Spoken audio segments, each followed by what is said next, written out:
За өнөөдөр яагаад бид энэ өдөр хэвлийн багварал хийх болов гэдэг энэ гол шалтгаан болвол юун дээр тулгуурлаж ийн гэхээр ерөөсөө энэ дэлхийн хүн амын өдөр манай хүн амын хүн үржихийн асуудал Монгол улсын хэмжээнд хэрхэн явагдаж байгаа юм. Хүн амын өсөлт хөгжилт маань ямар төрөөс баримтлах бодлоготой, эрүүл мэндийн салбар нь хэрхэн уялдаа холбоотой, цаашдаа ард иргэдтэй хүрэх мэдээлэл маань хэрхэн явагдах ёстой вэ гэдэг дээр гол анхаарлаа хандуулж энэ хэвлийн багварлыг хийж байгаа гэж ингэж үзэж байгаа. Тэгэхээр зэрэг Монгол улсад бол төрөөс баримтлах бодлого энэ эрүүл мэндийн салбарт төрөөс баримтлах бодлогод нөхөн үржихийн асуудал нэлээд том бүлэг болж тавигдсан байгаа. Төрөөс баримтлах бодлогоо бид нар энэ 2017 оны 1 сард батлуулж авсан. За мөн түүнчлэн 3 сарын 7-нд нөхөн үржихийн 5 дахь хөтөлбөрийг бид нар бас засгийн газраараа орж батлуулсан.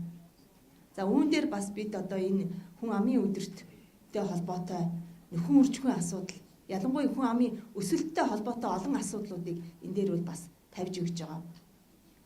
Ер нь бол хүн ам өснө гэдэг бол цаана нь улс орны хэмжээнд олон асуудлууд бол гарч ирдэг. Хүн амын өсөлттэй холбоотойгоор тухайн одоо тэр хүн амд хүртээмжтэй эмнэлгийн тусламж үйлчилгээ, за мөн одоо хүртээмжтэй төрийн бодлого, за хүртээмжтэй халамж, нийгмийн халамжийн асуудал гэдэг ингээ олон асуудал тавигдж ирдэг л дээ. А би үүн дотроос эрүүл мэндийн салбарын асуудлуудыг тодорхойлон та бүхэндээ бас мэдээлэл хүргье гэж ингэж бодож байгаа. За мэдээж хүн амын өдөр улс орон хүн амынхаа хөгжлөөр ер нь эдийн засгийн хөгжлүүд хэмжигдэж байдаг. Олон хүн амтай газар эдийн засаг, за мөн одоо бусад одоо асуудлууд бол бүрнээр нь цогцоор нь шийдэгдэж явах ийм боломжтой гэдгийг та бүхэн маань мэдж байгаа. Тэгэхээр зэрэг энэ хүнийг өсгөх, хүн амыг өсгөх, за мөн одоо тэр хүн амыг өсгөхдөө хэрхэн ямар бодлого баримтлах вэ гэдэг бол маш их чухал асуудал байна. Тэгэхээр бид өнөөдөр бол өдөртөө нэг 200 орчим хүүхэд төрдөг. Жилдээ бид нар нэг шинэ иргэн нэг 70-аас 75 мянган шинэ иргэн хүлээж авдаг. За үүн дотор нөхөн үржихийн бас хэдийгээр хүн амын дундах өсөлт маань жилд одоо 70-аас 75 мянган хүнээр өсөж явж байгаа ч гэсэн тэрэн дотор бас үр хөндөлтийн асуудал бол явагдаж идэг. Тэгэхээр үүнийг яаж хэрхэн зохицуулах ёстой юм? Дэлхийн нийт яаж зохицуулж байгаа юм? Монгол улс яаж зохицуулах юм? Энэ зохицуулах механизм маань өөрөө ямар үндслэлээр яаж хэрхэн явагдах вэ гэдэг дээр бид нар анхаарлаа хандуулах ёстой юм. Бид нөхөн үржихийн үндэсний хөтөлбөр дээр 2020 он гэхэд засгийн газраас 1.2 тэрбум орчим төгрөг зарцуулнаа гэж оруулсан байгаа. За үүнээс бид ихэнх хувийг маань манай нэгдсэн үндэсний байгууллагын хүн амын сан бидэнд бол одоо маш ихээр дэмжлэг үзүүлж та бүхэн сая энэ хэлсэн үгнүүдээс нь харсан баг. Санхүүжилтийг хийж өгдөг.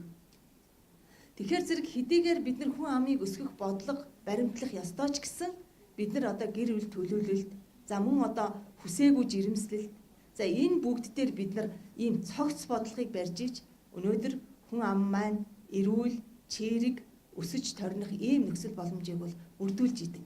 Тийм учраас бид нар гэр бүл төлөлтийн асуудлуудыг яриад байгаа. Тэгэхээр зэрэг тэр хит эрт биш, хит орой биш ийм гэр бүл төлөлтийг явуулах.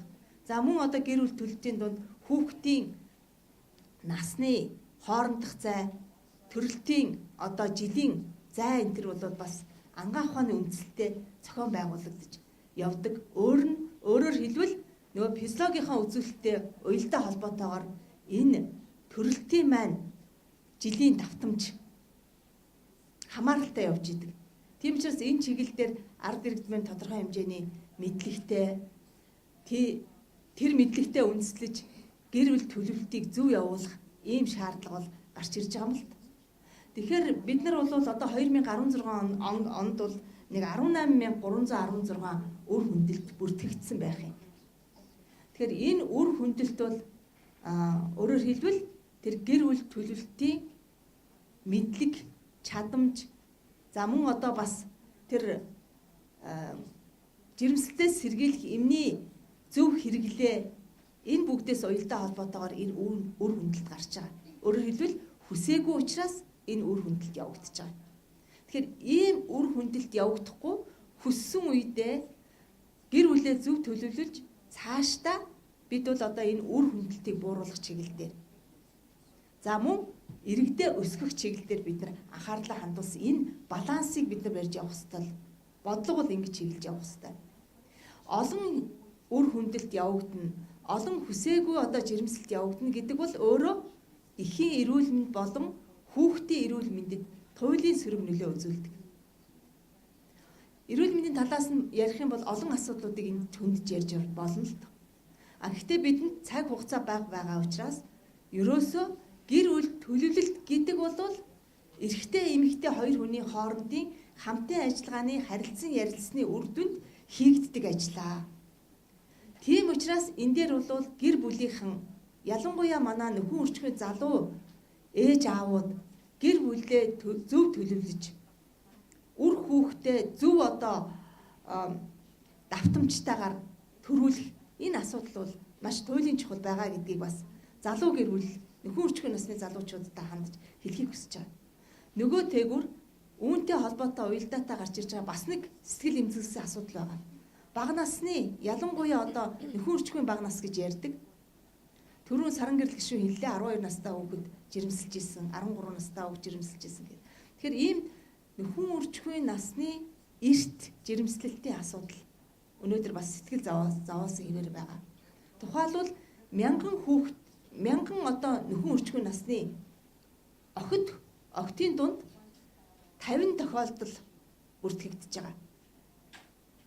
Өөрөөр хэлбэл 15-аас 19 насны хоорондох жирэмслэлт төрөлт одоо 50 тохиолдол гарч ийнэ гэж ингэж үзэж байна. Тэгэхээр энэ асуудал бол тэр их болох эмэгтэй хүний ирээдүйн асуудал. За мөн одоо тэр нас нь болоогүй бодисын солилцоо болон бусад одоо эрүүл мэндийнх нь өөрийнх нь чадамж нь бүрдээгүй байхад жирэмсэлж хүүхд гаргана гэдэг бол тэр гарч байгаа хүүхдийн эрүүл мэндийн асуудал бас өөрчлөлт гарах ийм магадлал өндөртэй, эрсдэл өндөртэй. Тийм учраас бид өнөөдөр энэ гэр бүлийн төлөвлөлтийг зөв хийх ёстой. За энэ бол ганцхан бүсгүйчүүдийн асуудал биш. Нөхөн үрчмийн насны бүсгүйчүүдийн асуудал биш. Гэр бүлийн эрэгтэй эмэгтэй хүмүүсийн хоорондын асуудал байдгаа гэдгийг л энэ ард иргэдэд ойлгуулах гэсэн ийм хэвлэлийн хурлыг хийж, за мөн өнөөдөр одоо бас энэ гэр бүл төлөвлөлт одоо дэлхийн хүн амын өдөр гэдэг бол өөрөө хүн амын өсөлтөөр нь гол нь тэмдэглэж, тухайлбал одоо 1990 оны 12 сарын 21-ний 45216 дугаар тогтоолоор нэгдсэн үндэсний байгууллага дэлхийн хүн амын өдрийг уламжлал болгон тэмдэглэдэг энэ өдөр бас ард иргэдэд энэ мессежийг өгөхийг хүссэн юм аа. Ингээд анхаарал тавьсанд баярлалаа.